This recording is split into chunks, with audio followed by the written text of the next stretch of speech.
نبی اور آل نبی پر پھر ایک مرتبہ آواز بلند درود پاک پڑھیں۔ اللہم صلی علی سیدنا شفیعنا مولانا محمد معد الجود والکرم منبع العلم والحلم والحکم وآلہ واصحابہ وبارک وسلم صلاة و سلاما علیک یا رسول اللہ صلی اللہ تعالی علیک وعلی آلک واصحابک وازواجک وذریاتک واہل بیتک اجمعین۔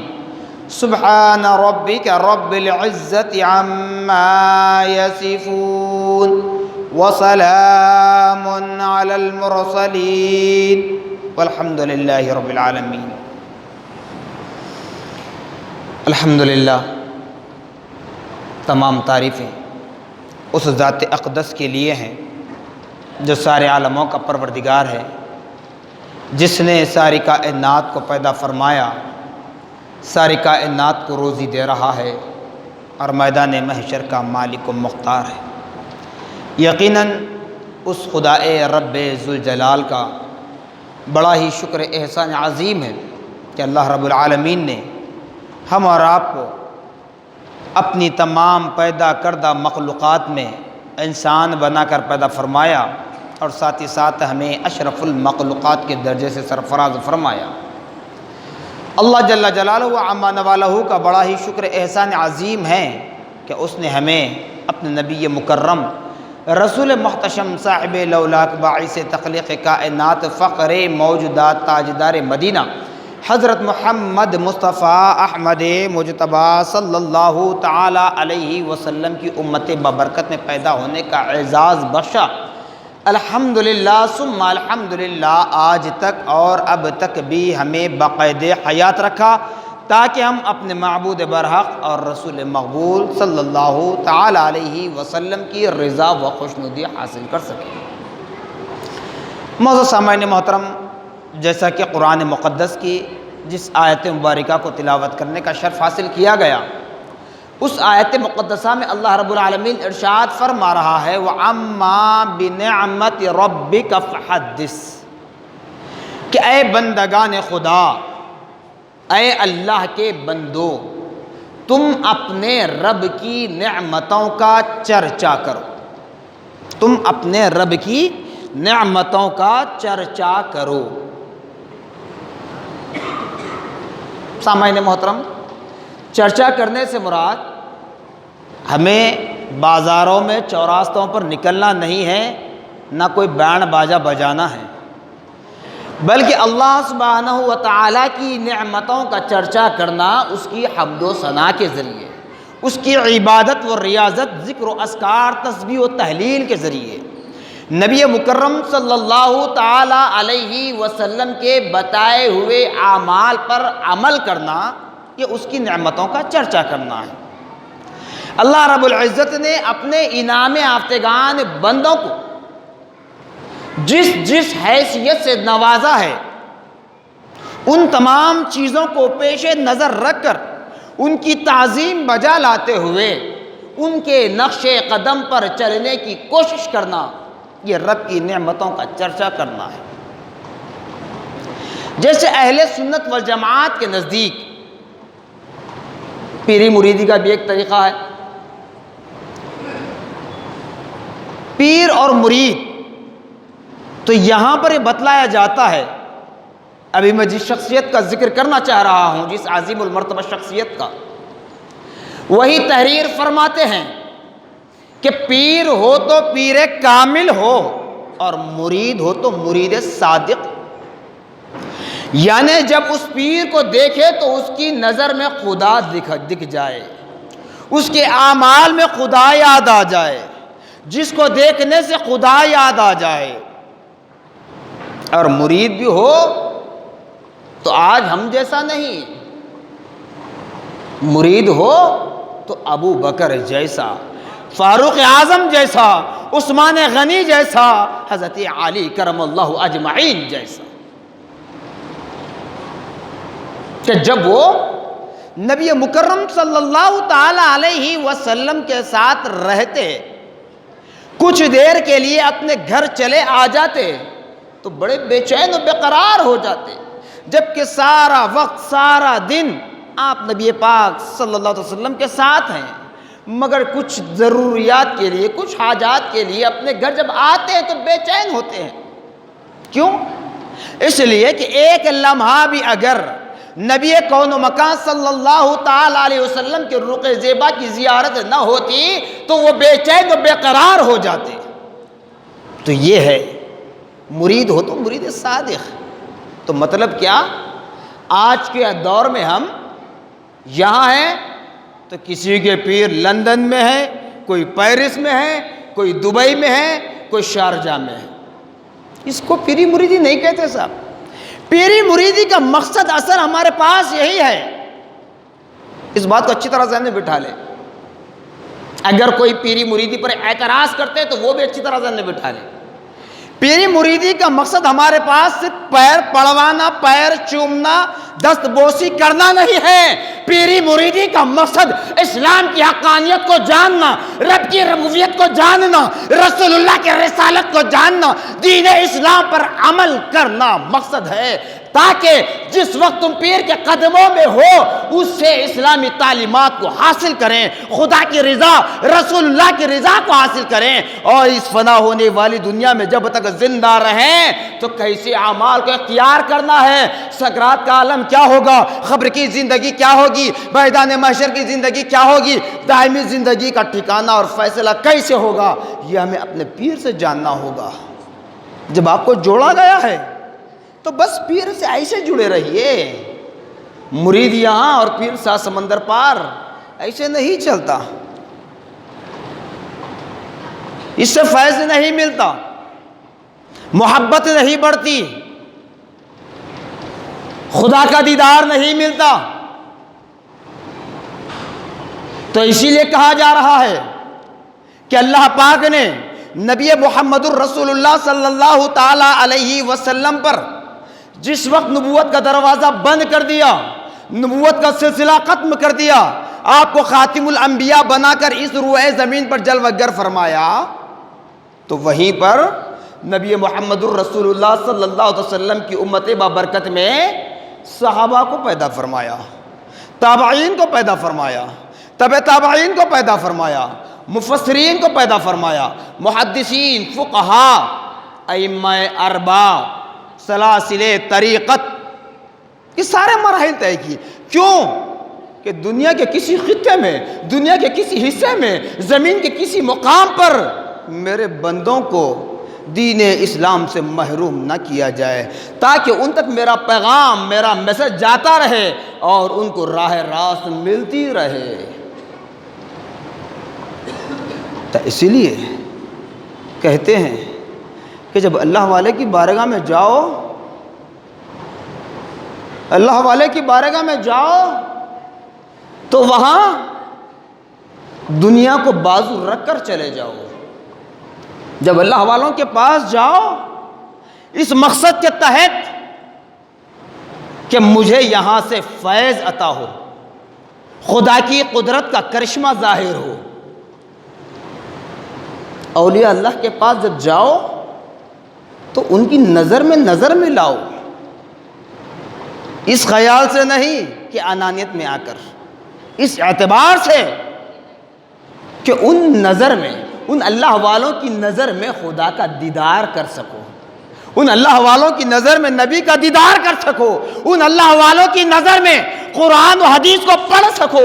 ایسی نظر، ایسی نیت لے کر جاؤ تو پھر تمہیں کیا نہیں ملتا۔ آئیے، کہنے والے بہت کچھ کہتے ہیں، لیکن اسی حیدرآباد کی سرزمین پر الحمدللہ اس ادارے کے آج 150 سال مکمل ہو رہے ہیں، یعنی آنے والی ذی الحجہ کی 19 تاریخ کو، بقرعید کی بعد 19 تاریخ کو جامع نظامیہ کے 150 سال 150 ایئرز کمپلیٹ ہوں گے۔ تو اس جامع نظامیہ کے بانی، فاؤنڈر، یہ کوئی عام شخصیت نہیں بلکہ حضرت عمر بن خطاب رضی اللہ تعالی عنہ کے پوترے ہیں، 39ویں پشت میں آتے ہیں۔ جو روب و دبدبا حضرت عمر کا تھا، یقیناً وہی روب و دبدبا، وہی اعتدال، وہ بانی جامع نظامیہ علیہ رحمت و رضوان کی حیات طیبہ میں جھلکتے ہیں۔ ہم دور ہیں، اسی لیے تو میں نے پہلے بتلا دیا۔ ہم یہاں ہیں، ہمارے پیر کہیں ہیں، ہم یہاں رہتے ہیں، پیر وہاں رہتے ہیں، تو فیض کیسے ملے گا؟ ارے جو قریب رہتا ہے اس سے بیعت لو تاکہ تمہاری حاجات بھی پوری ہو، تمہیں فیض بھی ملے، خدا کا قرب ملے۔ تم جانتے ہی نہیں، جبکہ دنیا بھر سے لوگ جامع نظامیہ آنے کی تڑپ رکھتے ہیں۔ کس لیے؟ صرف بلڈنگ کو دیکھنے کے لیے نہیں، جس طرح چار مینار کو دیکھنے کے لیے آتے ہیں، قلعہ گولکنڈے کو دیکھنے کے لیے آتے ہیں، اس طریقے سے نہیں، بلکہ جامع نظامیہ آنے کی تڑپ اس لیے رکھتے ہیں۔ میں نے کئی مرتبہ اس سے پہلے بھی کہہ چکا ہوں، پھر ابھی کہہ رہا ہوں تاکہ یاد تازہ ہو جائے۔ پڑوسی ملک پاکستان، جہاں کیو ٹی وی ایک اسلامک چینل چلتا ہے، وہاں کے بڑے بڑے اسلامک اسکالر، مفتیان عظام نے جب بانی جامع نظامیہ علیہ رحمت و رضوان کی کتابوں کو پڑھا تو کہنے لگے کہ ہم جب بھی ہندوستان کا دورہ کریں گے حیدرآباد ضرور جائیں گے اور جامع نظامیہ کی زیارت کریں گے، بانی جامعہ کی زیارت سے ہم مشرف ہوں گے۔ کیوں صاحب؟ وجہ کیا ہے؟ صرف پاکستان نہیں، آپ دنیا کے چپے چپے میں چلے جاؤ، الحمدللہ دنیا کی کسی مسلم کنٹری میں چلے جاؤ، الحمدللہ جامع نظامیہ کا فارغ التحصیل تمہیں نظر آئے گا، یا تو برسر خدمت یا تو پھر اپنے کارناموں کو چھوڑ کر اس دار فانی کو سے داعی اجل کو لبیک کہا ہوگا۔ آپ دیکھیے، ہم قریب میں ہیں، ہمیں اس کا کوئی احساس نہیں ہوتا۔ آپ نے جو جامع نظامیہ قائم کیا اپنی بساط پر نہیں قائم کیا، بلکہ نبی پاک صلی اللہ تعالی علیہ وسلم کے اشارے پر، حکم پر قائم فرمایا ہے۔ نبی پاک صلی اللہ تعالی علیہ وسلم نے ایک تو ہمارے درمیان ہندوستان کا بادشاہ بنا کر حضرت خواجہ معین الدین چشتی رحمۃ اللہ علیہ کو بھیجا۔ جب عقائد کمزور ہوتے جا رہے تھے، رافضیت بڑھ رہی تھی، خادینیت اپنا سر اٹھا رہی تھی، ایسے وقت میں، ایسے کٹھین لمحات میں نبی پاک صلی اللہ تعالی علیہ وسلم نے حضرت انوار اللہ فاروقی رحمۃ اللہ علیہ کو بھیجا۔ کہاں سے؟ مدینہ منورہ سے، کیونکہ آپ نے جب حج کے ارادے سے گئے تو تقریباً 4 مرتبہ آپ نے حج کیا، 4 مرتبہ آپ نے حج کیا، تو چوتھی مرتبہ جب گئے تھے اس ارادے کے ساتھ، اس عزم مصمم کے ساتھ، پکے ارادے کے ساتھ کہ اب میں ہندوستان واپس نہیں آؤں گا، مروں تو نبی کے دیار میں، زندہ رہوں تو نبی کے قدموں میں، میرا مدفن ہو نبی کے قدموں میں۔ لیکن اللہ رب العالمین دعاؤں کو سننے والا ہے، قبول کرنے والا ہے، اور اللہ رب العالمین نبی کی بات کو نہیں ٹالتا۔ اب نبی چاہتے تھے کہ حضرت انوار اللہ فاروقی رحمۃ اللہ علیہ کو دکن کی طرف بھیجا جائے، لیکن یہ ارادہ کر کے نکل چکے تھے کہ میں ہندوستان واپس نہیں آؤں گا۔ اللہ نے تو قبول کر لیا۔ جب نبی کی سب سنہری جالیوں کے پاس حضرت انوار اللہ فاروقی علیہ رحمت رضوان آرام کر رہے ہیں، خواب میں آ کر نبی پاک صلی اللہ علیہ وسلم فرماتے ہیں، اے انوار اللہ دکن کی طرف مراجعت کرو۔ آپ بیدار ہونے کے بعد رب کی بارگاہ میں التجا کرتے ہیں، مولا میں نے جو ارادہ کر کے آیا تھا اس ارادے مجھے کامیاب و کامرانی دے، کامیابی دے۔ پھر دوسری رات، تیسری رات یہی مسلسل خواب بتایا جا رہا ہے۔ تیسرے دن اٹھے تو اپنے شیخ طریقت، شیخ عرب والعجم حضرت حاجی امداد اللہ مہاجر مکی رحمت اللہ علیہ کی بارگاہ میں حاضر ہوئے۔ یہ وہ شیخ ہیں جنہوں نے حضرت بانی جامع نظامیہ علیہ رحمت و رضوان کو ایک بیٹھک میں مرید بنایا تو دوسری بیٹھک میں خلافت سے سرفراز فرمایا. کہنے لگے کہ پیر و مرشد نبی پاک صلی اللہ علیہ وسلم کو اس طرح اشارہ ہو رہا ہے. تو شیخ طریقت نے کہا کہ بابا بہت اچھی بات ہے، تم جہاں جاؤ گے وہاں تم پر نبی کون و مکان کی نظر عنایت ہوگی، فوراً چلے جاؤ اگرچہ کہ تمہارے لیے کچھ بھی دشواریاں ہوتی ہوں گی. اللہ اکبر. یہاں پر یہ بات بھی سوچئے، آج ہم کوئی کام کرنا چاہتے ہیں بلکہ ہم اپنی اولاد کے لیے کچھ کرنا چاہتے ہیں تو سوچتے ہیں، فکر کرتے ہیں کہ کیسے ہوگا، یہ مرحلہ ہمارا کیسے طے ہوگا، کیا ہماری اولاد اس کو زندہ رکھے گی یا نہیں رکھے گی، بلڈنگ جائیداد جو کچھ بھی ہو. لیکن اللہ والوں کا کیا کام ہوتا ہے، وہ دنیا پر نظر نہیں رکھتے، وہ دنیا کے مال و متاع پر نظر نہیں رکھتے، وہ دنیا کی دولت پر نظر نہیں رکھتے، بس توکل علی اللہ، اللہ رب العزت کی ذات اقدس پر بھروسہ کرتے ہیں. کیونکہ اللہ نے فرمایا نا، میں رزاق ہوں، رزق دینے والا میں ہوں. اے نبی بانٹنے والے تم ہو، قاسم تم ہو. تو اللہ والوں کو اس بات کا یقین ہے کہ اللہ رب العزت رزق دینے والا ہے، بانٹنے والے ہمارے نبی ہیں. اب وہی نبی حکم دے رہے ہیں کہ اے انوار اللہ دکن کی طرف مراجعت کرنا، ہجرت کرنا اور وہاں جا کر علم سے نا آشنا لوگوں کو ان کی علم کی پیاس بجھانا. تو آپ نے یہ نہیں کہا کہ یا رسول اللہ صلی اللہ تعالیٰ علیہ وسلم جب میں مصمم ارادہ کر کے آ چکا تھا، مہاراشٹرا ناندیڑ آپ کا پیدائشی وطن، آبائی وطن، دراصل آپ کے آبا و اجداد تو افغانستان سے آئے ہوئے تھے، مہاراشٹرا میں مقام پذیر تھے، قیام پذیر تھے. تو اس وقت خزات، جاگیر، سب کچھ آپ نے اپنے چھوٹے بھائی حضرت امیر اللہ فاروقی رحمۃ اللہ علیہ کے سپرد کر دیا، حوالے کر دیا، چلے گئے تھے. یہ نہیں کہے یا رسول اللہ میں نے ساری جاگیر تو تقسیم کر دی ہے، ہبہ کر دیا ہے، میرے بھائی کو میں نے تحفہ دے دیا ہے، اب میرے پاس کچھ مال و متاع نہیں ہے، جب میں دکن کی طرف مراجعت کروں تو وہاں جا کر کس سے ہیلپ لوں، مدد لوں، کون میری مدد کرے گا؟ نہیں فرمایا. نبی کا حکم ہے، شیخ طریقت کی نصیحت ہے کہ جاؤ. آپ آئے، الحمدللہ 2-3 مقامات تبدیل ہوئے، اب جہاں جامع نظامیہ ہے وہاں پر آ کر قائم ہوا.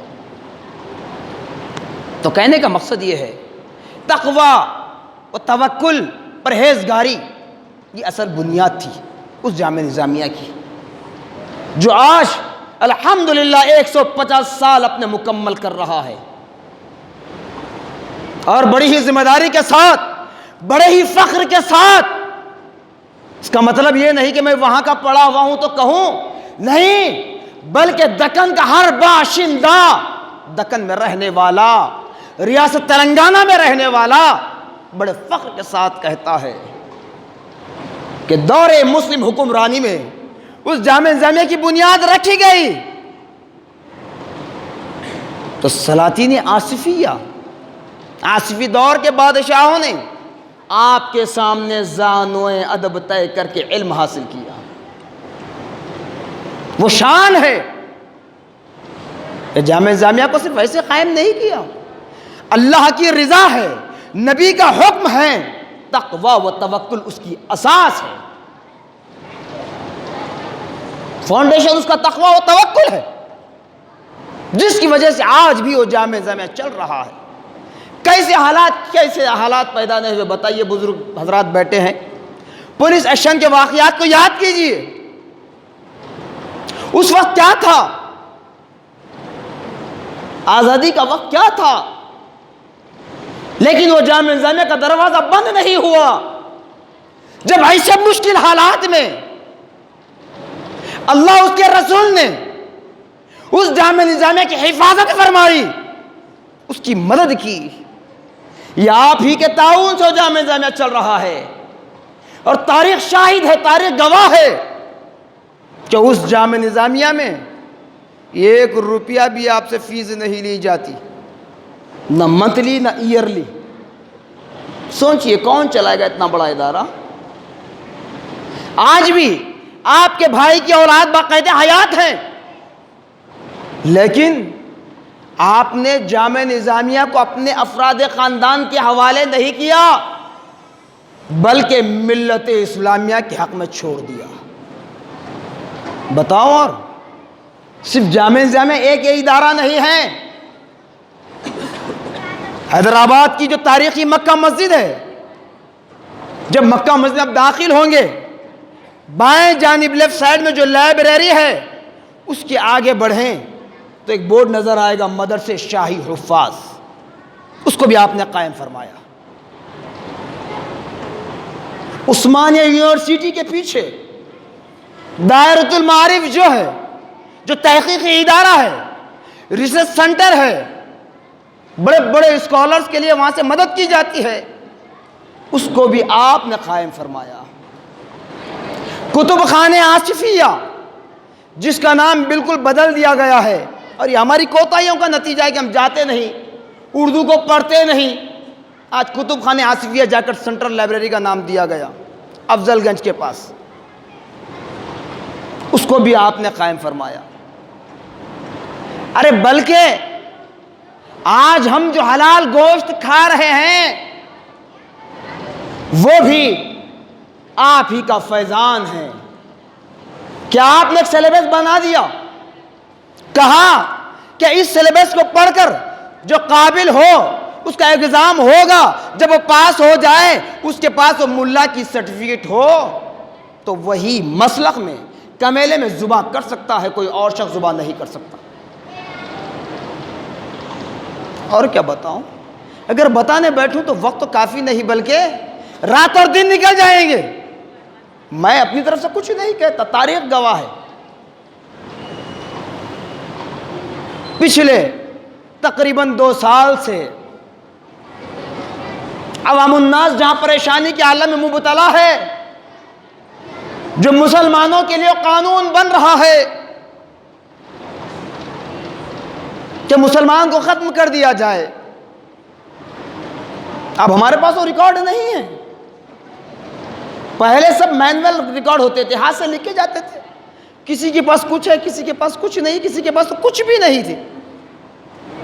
لیکن حضرت بانی جامع نظامیہ علیہ رحمت و رضوان کا فیضان ہے کہ اس ہندوستان کی دھرتی پر، اس ریاست تلنگانہ کی دھرتی پر جب ہمارے درمیان نکاح ہوتا ہے تو باضابطہ اس کا بکلیٹ دیا جاتا ہے، سیاہ نامہ دیا جاتا ہے۔ اس کو بھی آپ نے قائم فرمایا، اس نظام کو بھی آپ نے بنایا ہے، جس کی وجہ سے آج ہزاروں لوگوں کو سکون و اطمینان کی سانس مل رہی ہے۔ اور ایک ہی وقت میں طے نہیں کیا آپ نے، 4 سے 5 مرتبہ اس کا فارم بناتے گئے، ریجیکٹ کرتے گئے، آخر میں فائنلائز کر کے اس کو دیا، جو ایک دلہن کو دیا جاتا ہے، ایک دلہے کو دیا جاتا ہے۔ پھر 3 فارم اور ہوتے ہیں صاحب، دلہے اور دلہن کے علاوہ دونوں کو بکلیٹ دی جاتی ہے، علاوہ اس کے 3 اور فارم ہوتے ہیں، ایک صدر قاضی کے ریکارڈ میں، ایک وقف بورڈ کے ریکارڈ میں، اور تیسرا فارم ہوتا ہے آرکیوز، ایک ڈپارٹمنٹ ہے ناچارام پر، وہاں کے ریکارڈ میں داخل ہوتا ہے۔ بتاؤ، جب اتنے احسانات ہم پر ہیں، کیا ہم اس ایسی عظیم شخصیت کو بھول جائیں؟ ارے جنہوں نے دشمن کے آنگن میں بیٹھ کر، دشمن کے دیوان خانے میں بیٹھ کر اس کے سینے کو پاک کیا، ورنہ آج دکن کا سارا علاقہ ماتم کدا بن چکا تھا، رافضیت میں کنورٹ ہو چکا تھا۔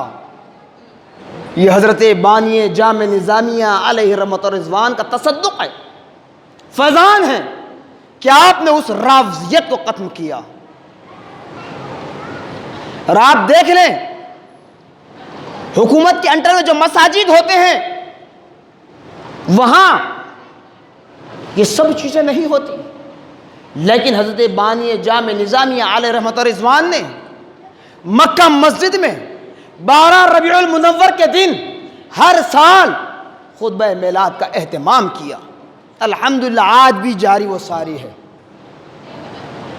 اسی مکہ مسجد میں خلفائے راشدین کے یوم وصال، یوم شہادت کے موقع پر فاتحہ خوانی کا اہتمام فرمایا.